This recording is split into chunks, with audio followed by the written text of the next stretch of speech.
আপনি কি কখনো লক্ষ্য করেছেন আপনার মন সবসময় ক্লান্ত কারণ আপনি বেশি চিন্তা করেন? আমরা বাইরের জিনিস কমানোর কথা বলি, কিন্তু মনের ভিতরে কত অপ্রয়োজনীয় চিন্তা জমে আছে। সবাইকে খুশি করার চাপ, সবকিছু জানার চিন্তা, সব স্মৃতি ধরে রাখার চিন্তা, সবকিছুর উপর মতামত ইত্যাদি অপ্রয়োজনীয় অনেক চিন্তা আমাদের মনের ভিতরে থেকে যায়। আর এইগুলি আমাদেরকে ক্লান্ত করে। মানে কম চিন্তা না, প্রয়োজনীয় চিন্তা করা।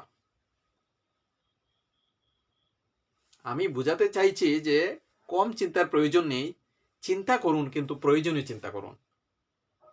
সব প্রশ্নের উত্তর দরকার নেই, সব অনুভূতি ধরে রাখাও দরকার নেই। কিছু ভাবনা শুধু ছেড়ে দেওয়া যায়। যখন মন পরিষ্কার হয় তখন ছোট জিনিসেও গভীরতা আসে। আমরা অনেক মানুষ দেখেছি যে যারা সবসময় ছোটোখাটো চিন্তা নিয়ে ব্যস্ত থাকেন এবং অপ্রয়োজনীয় চিন্তা নিয়ে সবসময় অত্যন্ত ব্যস্ত হয়ে পড়েন, যে নিজেকে একটু সময় দিতে পারেন না। অথচ দেখা যায় বাস্তবে কোনো কাজই হচ্ছে না, শুধু চিন্তা করেই চলেছেন। তাই কম জিনিসে গভীর হন, মন তখন শান্ত হতে থাকে। আর এইসব কথা যদি আপনার মনকে একটু ছুঁয়ে যায় তাহলে চ্যানেলটি সাবস্ক্রাইব করুন, আর ভালো লাগলে একটি লাইক দিয়ে দিন।